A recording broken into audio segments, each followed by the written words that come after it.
श्री कृष्णा। दोस्तों, स्वागत है आपका फिर से इस चैनल पर।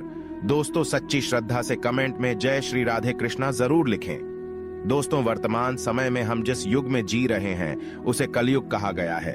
चारों युगों में कलयुग को श्रापित युग कहा गया है। धर्मशास्त्र में भी इस बात का वर्णन है कि जब कलयुग अपने चरम पर पहुंचेगा तब इस धरती से धर्म का नाश हो जाएगा और उस समय भगवान विष्णु कल्कि के रूप में इस धरती पर अवतरित होकर कलयुग का अंत करेंगे और पुनः धर्मयुग की स्थापना करेंगे। पर क्या दोस्तों, आप सभी को पता है कि भगवान श्री कृष्ण ने महाभारत काल में बता दिया था कि आने वाला समय यानी कि कलयुग कैसा होगा। इतना ही नहीं, भगवान श्री कृष्ण ने कलयुग के 5 कड़वे सत्य भी बताए थे जो आज देखने को मिल रहे हैं।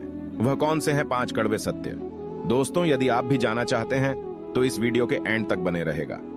और अगर अब तक इस चैनल को सब्सक्राइब नहीं किया है तो चैनल को सब्सक्राइब करके बेल आइकन को प्रेस कर लीजिए। तो चलिए बिना टाइम वेस्ट किए शुरू करते हैं। दोस्तों, महाभारत काल में जब पांडव युद्ध क्रीड़ा में अपना सब कुछ गवा देते हैं तब उन्हें वनवास जाना पड़ता है। वनवास जाने से पहले भगवान श्री कृष्ण से मिलते हैं और कहते हैं, हे भगवान, युद्ध क्रीड़ा में सब कुछ गवा देने के बाद हम 5 भाई द्रौपदी के साथ वनवास जा रहे हैं। लेकिन जाने से पहले हम यह जानना चाहते हैं कि आने वाला युग कलयुग कैसा होगा। उस समय के मनुष्य कैसे होंगे, लोगों के विचार कैसे होंगे और मोक्ष की प्राप्ति कैसे होगी।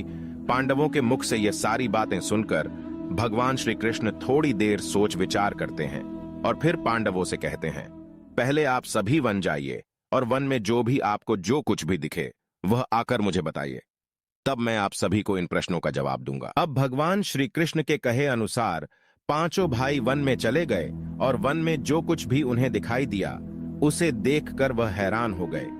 उन्हें अपनी आंखों पर विश्वास नहीं हो रहा था। कुछ समय बिताने के बाद वह सभी भगवान श्री कृष्ण के पास लौटते हैं, लेकिन इस बार पांडवों के मस्तक पर सिकंदा और वे किसी उलझन में पड़े नजर आ रहे थे। जब भगवान श्री कृष्ण ने उनकी ऐसी दशा देखी तो उनसे रहा नहीं गया और भगवान श्री कृष्ण ने कहा, आप सभी किस सोच विचार में मग्न हैं, हमें बताएं। अगर संभव होगा तो हम उसका समाधान अवश्य करेंगे। भगवान श्री कृष्ण के मुख से यह बात सुनकर पांडुपुत्र युधिष्ठिर ने हाथ जोड़कर उनसे कहा कि है माधव, हमारी शंका उन दृश्यों को लेकर है जो हमने वन में देखा। उनकी कल्पना हमने कभी सपने में भी नहीं की थी। तभी भगवान श्री कृष्ण कहते हैं कि आप सभी एक एक करके मुझे विस्तार से बताइए कि आपने वन में क्या देखा। इसमें सबसे पहले युधिष्ठिर कहते हैं, हे द्वारका नरेश, हम सभी 5 भाई वन में अलग अलग दिशाओं में भ्रमण के लिए निकल गए थे। जब मैं अकेला वन में भ्रमण रहा था तब मैंने 2 सूंड वाले हाथी को देखा। अब आप मेरी इस शंका को दूर कीजिए कि भला एक एक हाथी के 2 सूंड कैसे हो सकते हैं। अब अर्जुन की बारी होती है। अर्जुन बताते हैं कि उन्होंने एक ऐसे पक्षी को देखा जिसके पंखों पर वेद की रचनाएं लिखी हुई थीं और वह मुर्दे का मांस खा रहा था। अर्जुन के बाद भीम बताते हैं कि उन्होंने वन में एक ऐसी गाय को देखा जिसने अपने बछड़े को जन्म के बाद चाट रही थी कि उसके शरीर से खून आने लगता है। इसे देखकर मैं हैरान रह गया कि कोई माता अपने बच्चों के साथ ऐसा कैसे कर सकती है। अब भगवान श्री कृष्ण सहदेव से पूछते हैं कि सहदेव, तुमने वन में क्या देखा? तो सहदेव ने कहा कि मैंने एक जगह बहुत से कुएं को देखा जहां हैरानी की बात यह है कि आसपास के सभी कुएं में पानी था और बीच का कुआं खाली था। बीच का कुआं गहर भी है लेकिन फिर भी उसमें पानी नहीं है। ऐसा कैसे संभव है? अब नकुल आगे बताते हैं कि वे जब वन में भ्रमण कर रहे थे तब उसने एक बड़ी चट्टान पर्वत से लुढ़कते हुए देखा। वह चट्टान कितनी ही बड़े वृक्षों और सिलावों से टकराती है लेकिन उसे कोई रोक नहीं पाता और अंत में एक छोटे से वृक्ष के स्पर्श से वह चट्टान रुक जाती है। अभी युधिष्ठिर भगवान श्री से कहते हैं कि है वासुदेव, हम भाइयों ने जो भी मन में देखा उसका सारा विस्तार आपसे बता दिया। अब आप हमारी सारी शंकाओं को दूर करते हुए हमें विस्तार से बताइए। तब भगवान श्री कृष्ण ने युधिष्ठिर से कहते हैं कि धर्मराज, जैसा कि आपने बताया कि आप 2 सूंड वाले हाथी को देखकर हैरान में पड़ गए हैं, लेकिन इसमें हैरानी की बात नहीं है, क्योंकि कलयुग में ऐसे व्यक्ति ही राज करेंगे जो बोलेंगे कुछ और करेंगे कुछ और। उनके मन में कुछ और, कर्म में कुछ और होगा। यह लोग शोषण करने का एक भी मौका हाथ से जाने नहीं देंगे। यह बस अपने ही हित की बात सोचेंगे। अब भगवान श्री कृष्ण अर्जुन से कहते हैं कि है पांडुपुत्र अर्जुन, तुमने वन में एक ऐसे पक्षी को देखा जिसके पंख पर वेद की रचनाएं लिखी हुई थीं और वह मुर्दे का मांस खा रहा था। लेकिन इसका मतलब यही है कि कलयुग में ऐसे ही लोग होंगे जो कहने को तो विद्वान ज्ञानी पुरुष कहलाएंगे, किंतु इनका आचरण राक्षसी होगा। उनके मन में यही होगा कि जल्दी किसी की मृत्यु हो और उसकी संपत्ति के मालिक खुद बन जाए। कलयुग में मनुष्य के लिए सबसे ऊपर धन और संपत्ति होगा और कुछ गिने चुने शख्स ही वास्तविक संत होंगे।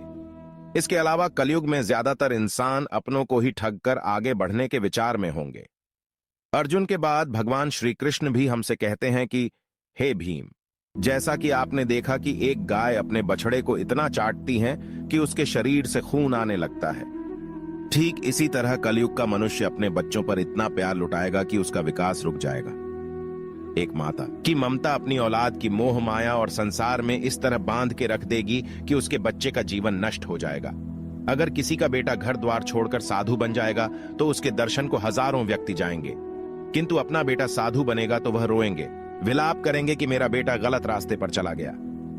दोस्तों, यहाँ भगवान श्री कृष्ण जीवन की वास्तविकता को बताते हैं कि इंसान को यह समझना होगा कि तुम्हारे पुत्र तुम्हारे नहीं, अपनी पत्नियों की अमानत है, और पुत्रियां अपने पतियों, और तुम्हारा यह शरीर मृत्यु की और आत्मा परमात्मा की अमानत है। भीम की जिज्ञासा को शांत करने के बाद भगवान श्री कृष्ण सहदेव को कहते हैं कि सहदेव, जैसा कि तुमने वन में देखा कि एक साथ कई कुएं हैं थे, लेकिन सिर्फ बीच का कुआं खाली था। इसका मतलब यह है कि कल युग में धनी व्यक्ति अपनी मन की खुशी के लिए विवाह उत्सवों में धन खर्च करेंगे, लेकिन अपने आस पड़ोस किसी गरीब को देखकर उसकी मदद नहीं करेंगे, फिर चाहे वह गरीब उनका सगा ही क्यों ना हो। अपनी मौज मस्ती के लिए, खुद को खुश रखने के लिए वह शराब, कबाब और फैशन में पैसे उड़ाएंगे, लेकिन किसी के आंसू को पूछना अपना कर्तव्य नहीं समझेंगे। कलयुग में अन्न तो होगा और धनी लोग उसका उपभोग करेंगे, लेकिन गरीब व्यक्ति एक एक दाने के लिए तरसेंगे और ऐसे ही मर जाएंगे। भगवान श्री कृष्ण की यह सारी बातें सुनकर सहदेव थोड़े दुखी हो जाते हैं, लेकिन इस कटु सच के सामने वह क्या ही कर सकते थे। अब भगवान श्री कृष्णा नकुल से कहते हैं कि नकुल, जैसा कि तुमने वन में देखा कि एक बड़ी चट्टान पर्वत से लुढ़कती हुई बड़े बड़े वृक्षों और विशालकाय चट्टानों से टकराती हुई आती है। वह रुक नहीं पाती है, लेकिन एक छोटा सा वृक्ष अपने स्पर्श से ही उसे रोक देता है। इसका मतलब है कि मनुष्य की बुद्धि क्षीण होती जाएगी और उसके जीवन का पतन होगा, लेकिन उसके पतन को एक धन रूपी वृक्ष रोक नहीं पाएगा, पर हरि नाम रूपी एक छोटा सा पौधा व्यक्ति का पतन रोकने के लिए सक्षम होगा। अतः कलयुग में हरि नाम ही एक मोक्ष का मार्ग होगा, अगर व्यक्ति धन का लालच छोड़कर भगवान की भक्ति में रम जाएगा। हरि नाम का जप करेगा तो निश्चय ही उसे कोई दुख तकलीफ नहीं होगा और मरने के बाद भी उसे भगवान के चरणों में जगह मिलेगी। दोस्तों, अगर आप गौर करेंगे तो पाएंगे कि भगवान श्री कृष्ण द्वारा बताई गई ये 5 कड़वे सत्य इस कलयुग में नजर होते आ रहे हैं। ऐसे में अगर आप भी अपने जीवन की सारी तकलीफ को दूर करना चाहते हैं तो आज से ही हरि नाम का जप करना शुरू कर दें। तो दोस्तों, इस वीडियो में फिलहाल इतना ही। उम्मीद है आपको आज की वीडियो पसंद आई होगी। अगर हाँ तो वीडियो को लाइक करें और इस तरह की और भी जानकारी के वीडियो देखने के लिए चैनल को सब्सक्राइब कर ले। धन्यवाद।